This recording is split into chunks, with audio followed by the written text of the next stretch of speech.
Impact Wrestling's Bound for Glory is this Sunday. And we have a addition to a match, and we have a match now fully made. Let's go to the first one with the intergender ladder match for the X Division Championship. As a champion, Jake Crist defends against Tessa Blanchard, Daga, and the newly added Ace Austin. However, maybe I'm just going crazy, but during the studio break-ins between pitching the Slammiversary and back to the studio off and on, besides the amazing talk of how many sleeps it would take to get to Bound for Glory, which, if you are keeping track, today's Wednesday, so about 4 sleeps, maybe 3-4 sleeps, but nonetheless, I swear I thought I saw one of the fucking,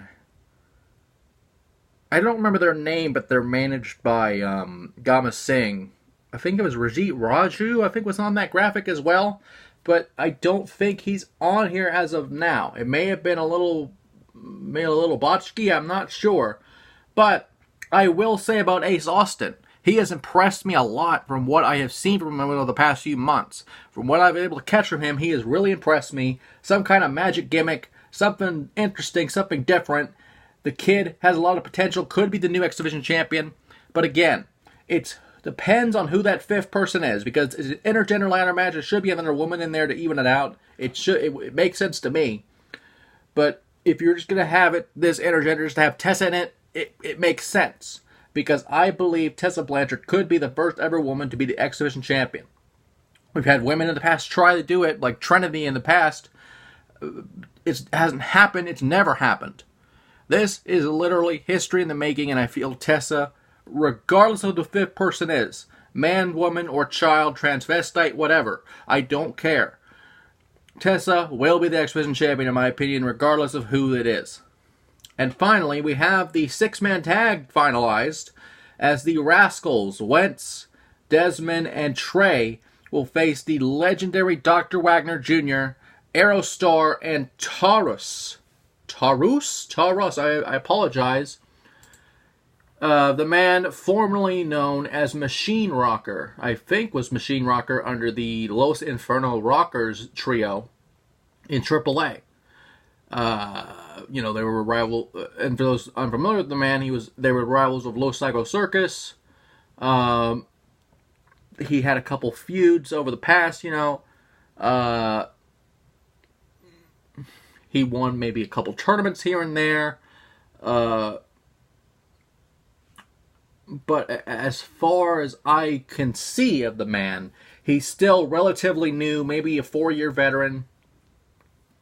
Maybe a 4-year veteran at the most. Maybe a 3 or 4 year. I can't really tell. Maybe more than that. I just haven't seen a lot of him to know.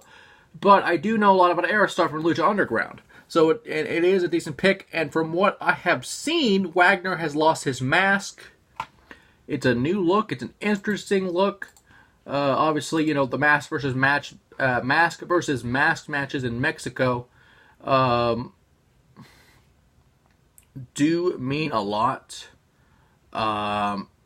In fact, I think he lost it a while back. I don't know.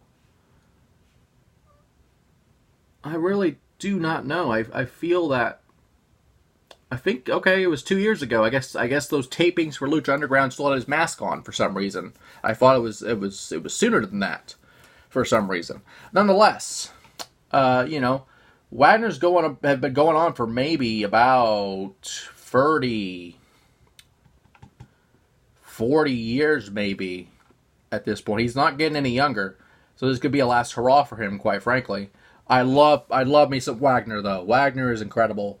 But this match is no-brainer in my mind that the team of Wagner, Aerostar, and Taurus, however you want to say it, make him a fucking Pokemon. I don't care. Make him a fucking Tauros. I don't give a shit. If the guy can work, I don't give a shit. He'll be good in my book. Nonetheless, just make his gimmick a fucking Pokemon at this point. Who gives a fuck? But nonetheless, Wagner's team wins it. It's that simple. And again, we do not know who the 5th man is. Hopefully with these shows coming up, with these I don't know what you want to call them because it's like a preview show, but it's like a pay-per-view before the pay-per-view.